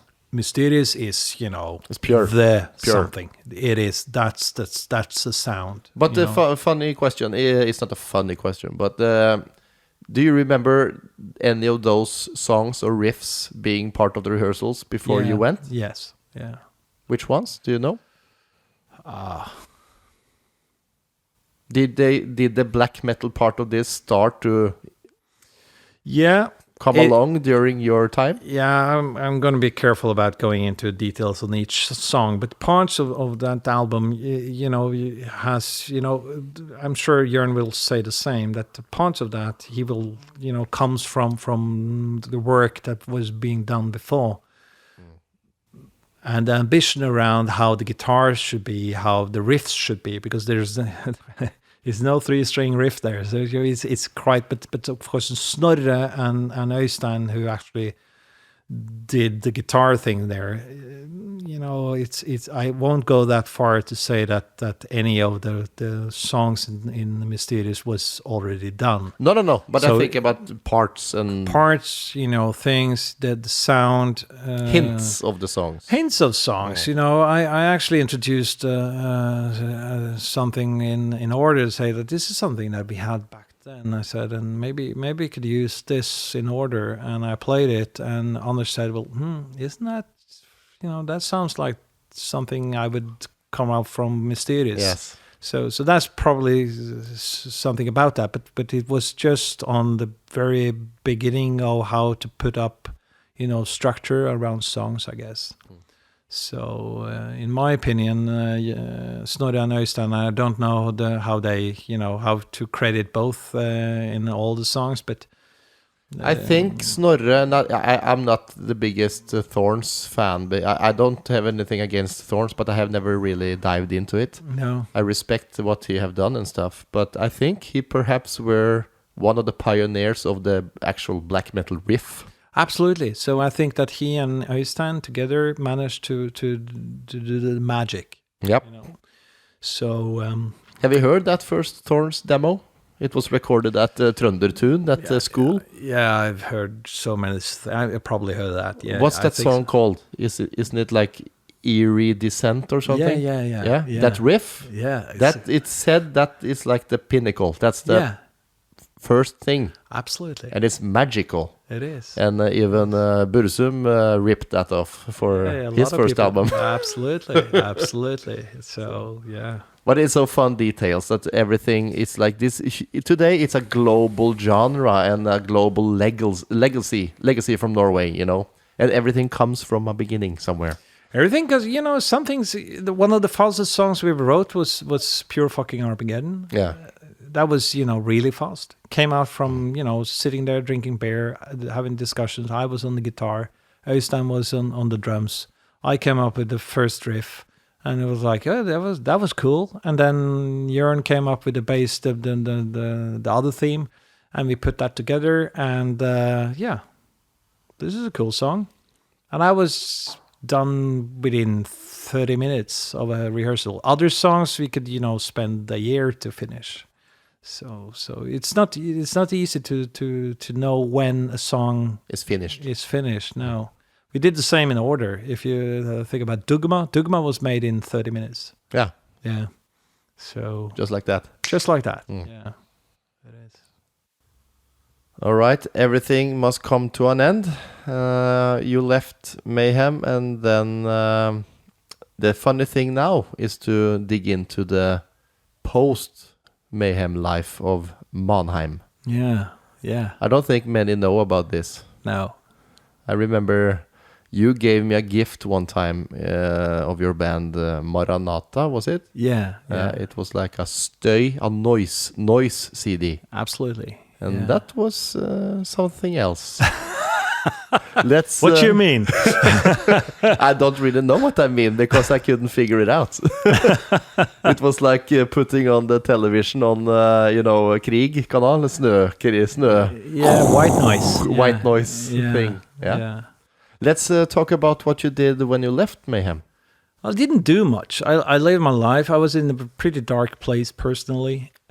So I had a few years. Well, the first part of the 90s were probably not the best years in my life. I think we can say that. At least most parts of my life. Are you talking psychologically or just abusing stuff? Or no, I don't know.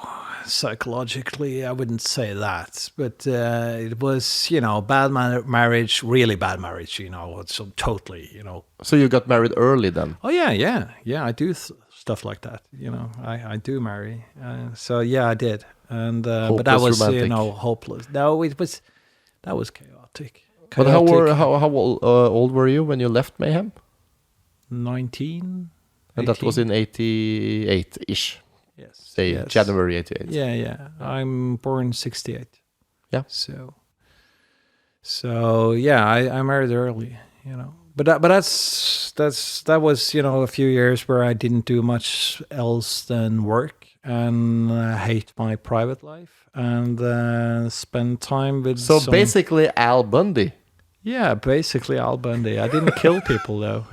Al Bundy didn't kill people. You know who Al Bundy is, right? Oh yeah, Ted Bundy. Sorry, Al Bundy. Love and marriage. Yeah. Well, he had a pretty married with children. Yeah, pretty wife and all that. But he also had a daughter, and so Kelly Bundy. Yeah. So and the son Bud.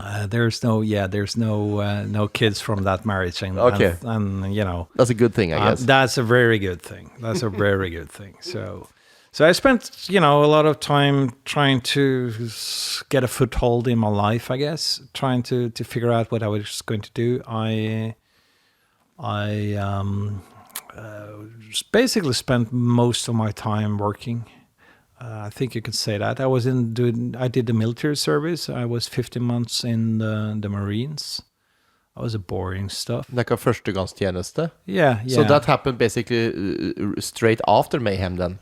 Almost. The year you is 19 or something? Yeah, almost straight after that. I went into everyone got drafted back then. So I did the military service. Jörn didn't do it. He did the civil service. And the same with I think Øystein managed to somehow outmaneuver the drafting. I did. Yeah, but back then that was difficult. But so I did 50 months in the service. That was boring.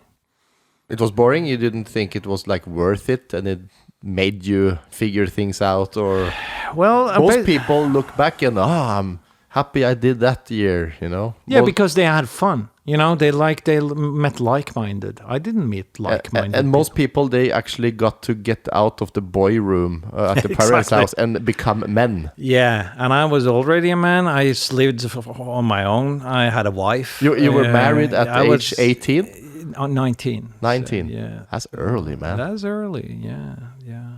That's really early. It wasn't that early back then, you know. It wasn't uncommon. It wasn't uncommon. It was, you know. But today, I guess it is. Today, it's, you know, out of the question. So I'm 36. I turned 36. I haven't been married once. no, I'm turning 52 and been married 3 times, you know, but still married with the third one though. So I intend to keep it that way. Yeah. But those years were terrible, you know. It was, but not in all respects, but in many respects, it was terrible. I had, you know, contact with Øystein and stuff like that. But so of course we did have contact, and Jørn stayed at my place for a year or so. But did you hang around in the shop and stuff like that when that I didn't opened? hang around because I was actually living in Moss at that time. Oh, really? Yes. Oh. So a horrible town to live in. It's ugly. And if you work in Oslo, and, It's really grey.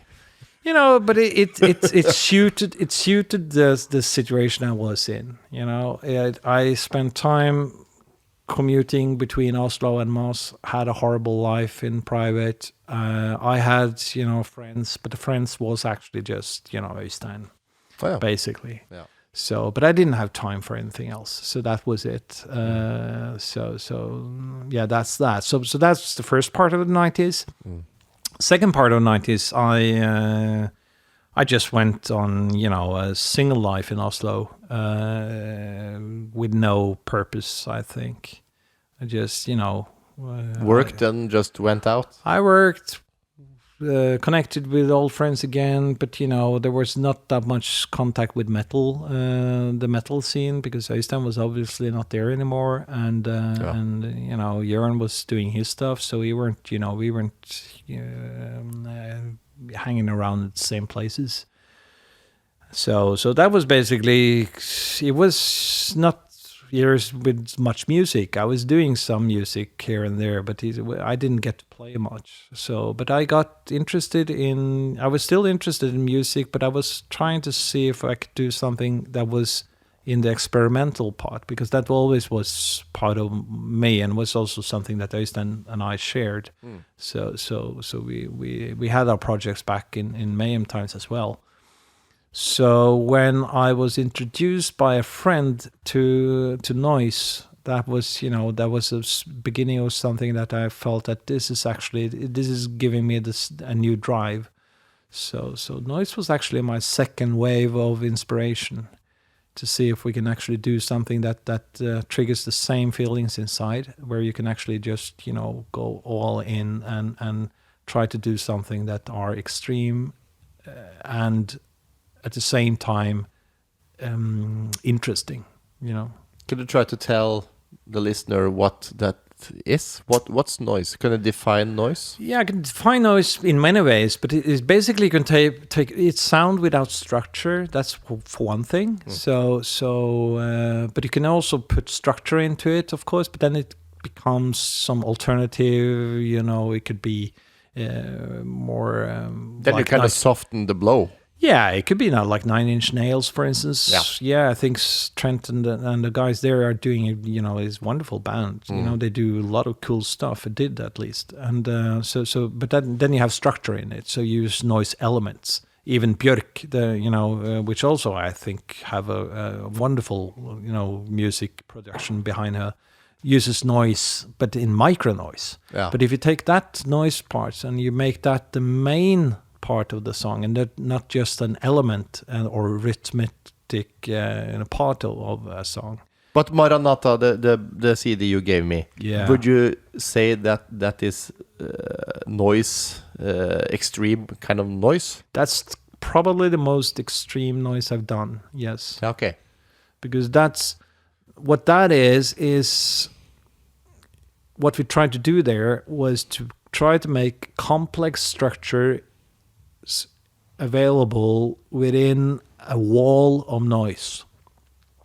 So, and basically it's going into the studio. It's a saxophonist with a lot of contact mix, and a lot of boxes and structures. So it's not easy to recognize there's a saxophone there, but it is. Could never have told. No, and it's a baritone guitar, of course, with a lot of boxes and, you know, elements.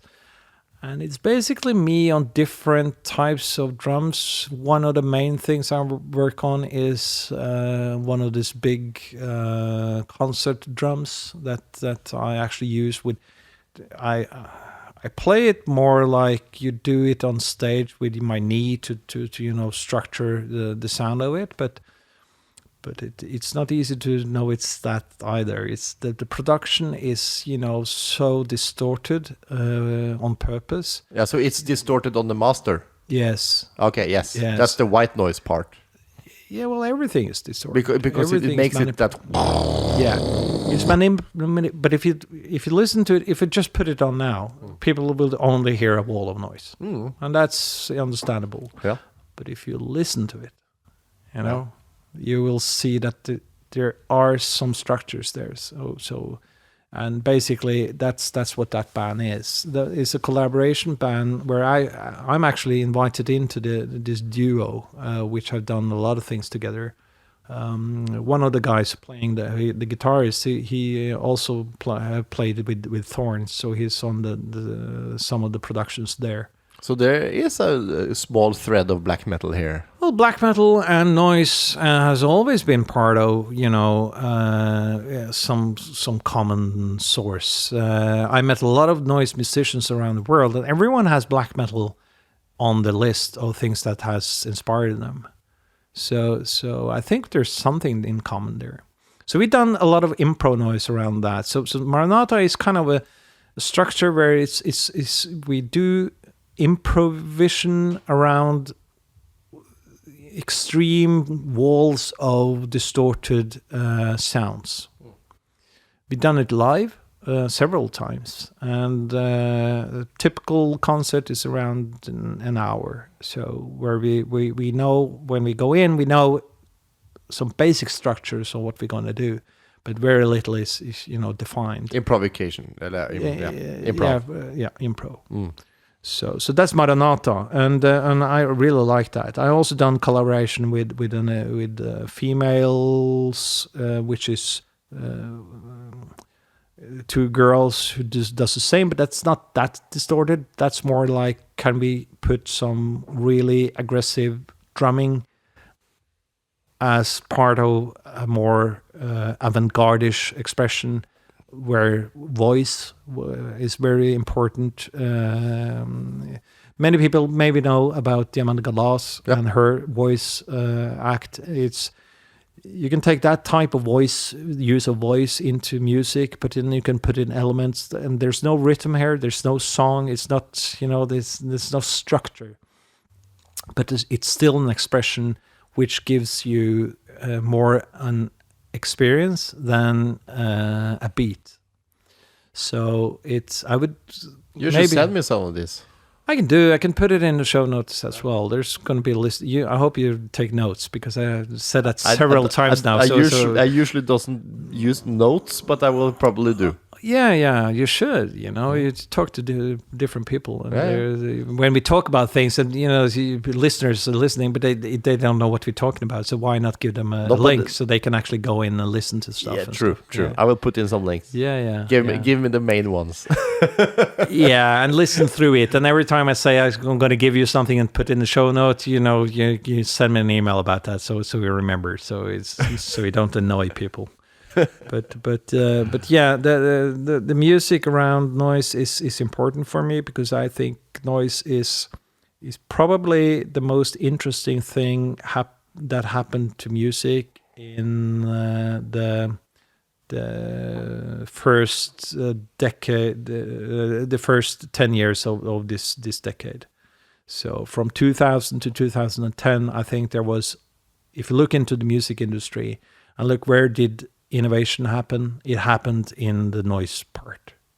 So especially in like people from Japan, it was a very nice noise scene, but also Norway. So I collaborated with several people there, and people just to cut you off a little bit. Yeah. When did noise come along?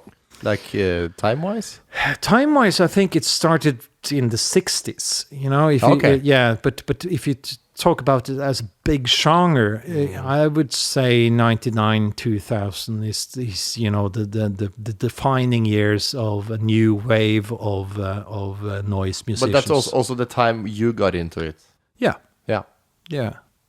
So that Maranatha CD you gave me, is that from 99, 2000 era? 2003, I think. Okay. Yeah. Do you have more CDs or more releases? Yeah. No, not with Maranatha, no. No, but you have several releases. Yeah. But not necessarily noise. I've done something together with Konrad Schnitzler, with some guys that call their band Big Robot. Okay.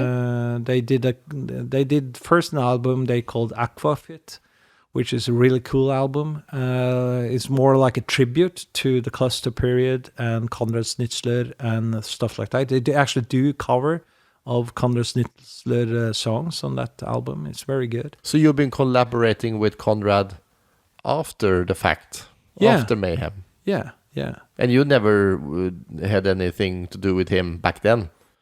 The story is that Øystein went down there and slept on his front door or something and got him to make the intro, right? Well, the story is wrong. It is? Yeah. Let's correct it, Mr. Kjetil Manheim. No, actually, that did happen. You know, that Øystein actually went to Berlin and tried to contact Con. And the story is true because Con is talking about it, that the story that happened. It's true that he went down. It's true that they met and in person. But the story around Konrad Schnitzler is that we were treating him as a god, you know, because he was. Now, for listeners to know, you can search on Google, search Konrad Schnitzler, and you will find a remarkable catalog of music. He was one of the founder of Tangerine Dream, which probably a lot of people have heard of. Yeah.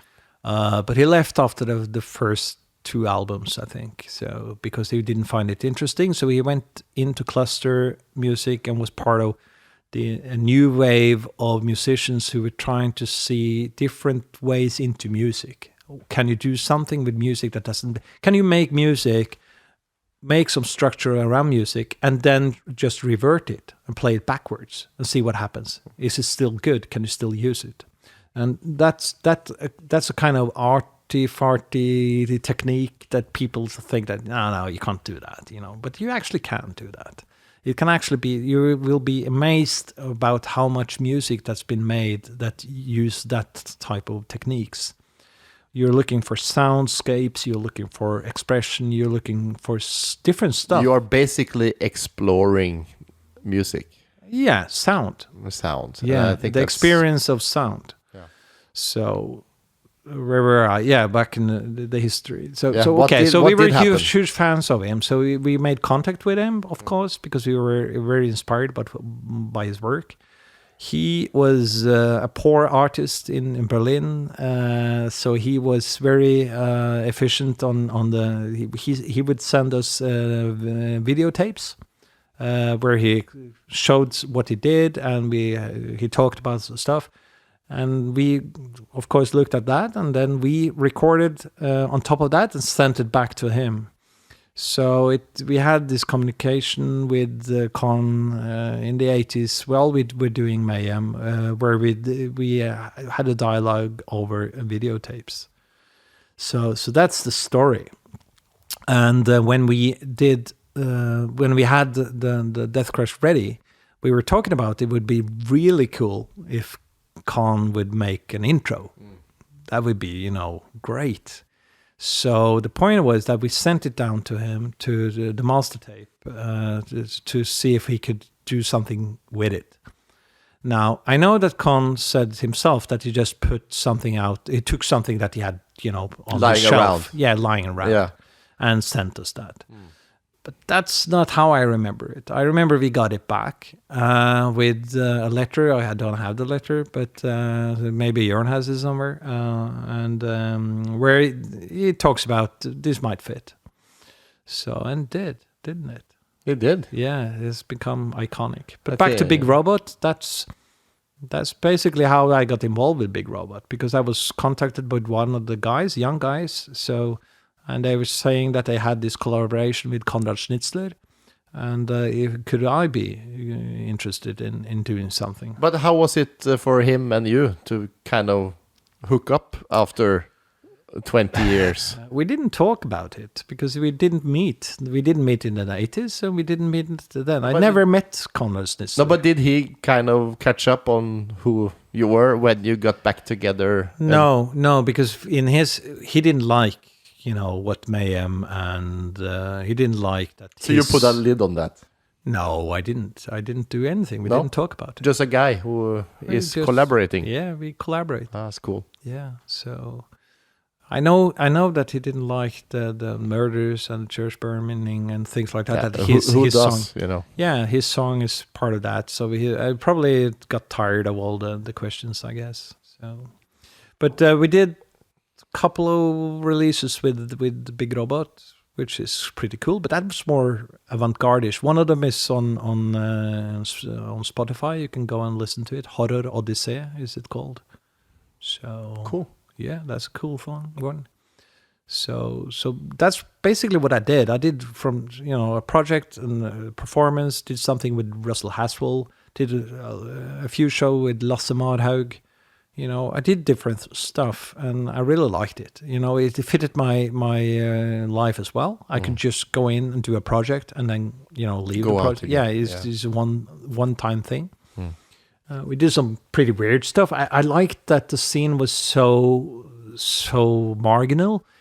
We did a concert somewhere in Norway where there were 5 people in the audience in this small place, this old mission station in Rjukan, where and we were invited. That's cook. Yeah, we were invited, and we drove up. It's like taken from a David Lynch thing, We were playing up there, and it was great, and for as a coincidence, I remember that someone just came in looking pretty, I could see that they were black metal people. So I was thinking, how did they know that we're here? So because I thought that was obvious why they were here. That someone has told them that Jon and I was in town and we were doing the show, and it was crazy, and it was crazy. It's like it's Maranatha, it's a noise wall. But they didn't. They just went up the street. They just arrived because they were interested. Well, they were from Romania, I think, and they were going to study in Rjukan. Romania? Because they wanted to experience Norway because they were fans of black metal. Yeah. And they wanted to go there, and so they went up the street, heard something interesting, and went in and met the original Mayhem drummer. Yeah, they didn't know that, and I did. Well, so we just started. And I said to them, "Well, you should join us." So I invited them for the after concert dinner. So they were with us the whole evening. But did you ever tell them who you were? Yeah, during the evening. Yeah, during the evening. So that was a treat, I guess. Yeah, that was probably. They were nice people. We had a great evening. So music makes people find a tone together. So it's a good thing. So that's basically what I've been doing musically, and probably something I going to explore more, because it's not so well. When I always done the drum set, but if I'm 67, I probably won't do that anymore. So maybe that's just physical limitations. Yeah. So maybe I it's not the will. No. I'm not used to working on digital things. I tried Guitar Pro in this Corona times to see if I could, learn that one, because there's someone who wants me to write some drum notes for his project. But I'm not sure if it's a difficult way to make music for me. So yeah. What about synth? You like to synth? Play around? That's easy. Yeah, I love to do that. There you go. You can do that until the day you die. Absolutely. It's just finger moving. Absolutely. So I probably will do that. I have a keyboard and I have all the synth things. And I sit down many times just playing around. So you have your own little studio nook in your house? No, I don't. I live in a small house with 5 bedrooms and 4 youth. Small house with 5 bedrooms. Do you hear how that sounds? Yeah. So then it sounds large, man. But it's not. It is a small house with 5 bedrooms. Yeah. So I'm saying it in that way because it's true. So it's kind of crowded. So I don't have much time, much space for my own in that house. But I probably will do music for the rest of my life somewhere a way or another. And since I'm part of this, I don't do music because I want people to I don't want the whole world to like my music. That's not what drives me. So I can actually enjoy putting out something that just a few people listen to. Kjetil Manheim, you know what I discovered today? I think you might be the most pure and true person in and out of black metal ever. Wow. You basically went in, and not going to blow too much smoke up your ass, but you basically invented a genre, and you made that mini album, which was like a goal for you, and then you pulled out and okay, I want to go elsewhere. And then you found something else, some other niche that is really not for the common guy in the street, and you kind of accomplished that. And you're always hunting for the next thing, to the extreme in yourself, Yeah. You don't have this, every band, even Mayhem, it's a commercial band today. You can, of course, it's making can't a say living. anything else. No. But you have never gone that route into the pop That's true. part of the world. That's true. So that is something, I guess you tell yourself that every morning when you get up, but you are Mr. Manheim. You are a true, I don't know, pure guy, man. Well, thank you. Well, if there's anything I can say to other people, it's that I don't say that it's wrong to want people to like you. It's because, of course, making a living out of music is a dream for many people. But you stopped before the milking part. Yeah, and that was actually part of the why I left Mayhem, because that was a quarrel. Are we doing this because we are going to make it a living and earn money on it, or are we doing for something else? And of course, I wasn't fair towards Øystein, and Øystein wasn't fair towards me. But it was, what kind of life? What are we going to do? But if you're doing something for someone else, you're doing it for the wrong reason, and I say that with no hesitation. It of course you can, if you have kids, that rule won't be a good rule, but in anything that has to do with what you do, what you spend your time, your creativity, spirit. what you spend time on, where you actually use your productive, capacity, should be something that you do for your own and not for someone else. If you do it for someone else, it's a trade. It's something that you do for money, and it's perfectly okay. You can be a designer. You live to design stuff for people. What you design for them is your work. You have the skill. But if you are going for design and say that I'm going to really explore what I can do with design, then you should follow your own path and don't care anything about what anyone says. If you want to write a book, if you want to do a design, if you want to be, if you want to do something special, if you want to make a new business, go for something that you want to do. If you're capable of it and have the opportunity to do it. If you're young, you probably have the opportunity, but you don't see it because you think that everything is difficult. But when you're young, you have so little to lose. So you can actually just jump into it and do it. The older you get, you probably get more and more legacy, so it's more and more difficult.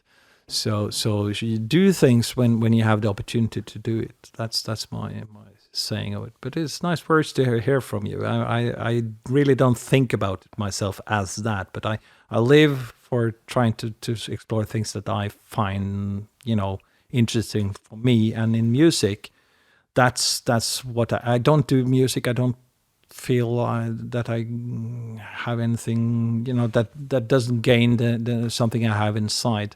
So Order is, what I do now. It's fun to be back in metal, but Order needs to be something that I find interesting, And since it's metal, it's not going to be something groundbreaking. I think you told, what did you say? You are 53.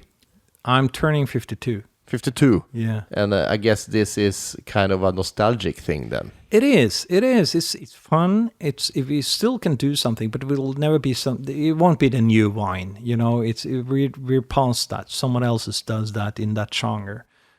So and it's just fun to do it.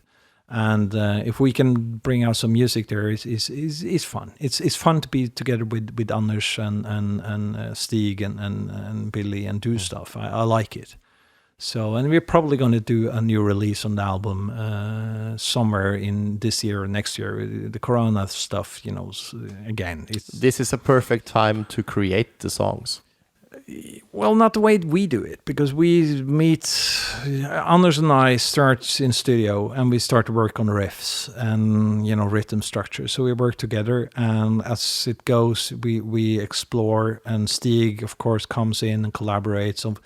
And suddenly it turns out to be something that we can work on. Then we send, the rehearsal tape up to Billy, who's in Lillehammer, and listens into it, and he tries to figure out how he can put some voice on it. So we work very collaborative, and so no, it's not the best time for us right now because we can't meet. That's true. Yeah, that's true, because of Anders, obviously. But he will come out of this mess he's in, and he will be well again. He will become a whole man. We hope so. We hope so. It's so far so good. He's a strong man. He has done extremely well. But he's on post-operational cancer treatment. So post-operative. Sorry. So he needs to be careful in these times. Yeah, that's how it is. But Anders, I talked to him on the podcast just the other day, and he is always exploiting the time he's given. Now he has 1,000 balls in the air. I know. Anders is a great guy, so and he as long as his will is out and up. Yeah, he is healthy. But he's an example to do something that he really goes for. True. So. But he's in a different corner than you. Absolutely. If you are going to put the comparison there. Absolutely. Yeah. But I think that's a good time to wrap up. I am overwhelmed, as I told you. I just realized who you are, and I'm actually inspired. So great. Thank you.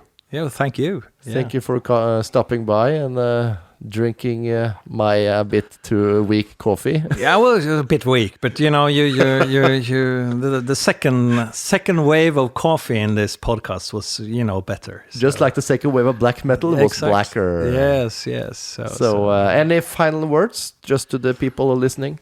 No, not really. I think it's been a nice talk. So I hope people find it interesting, and if they find their muse like you're talking about now, then cool. So and get it out there, and don't care about if you don't get a label to like you. Publish it, share it. Maybe I will like it. Listen to the man. All right, guys. See you next time.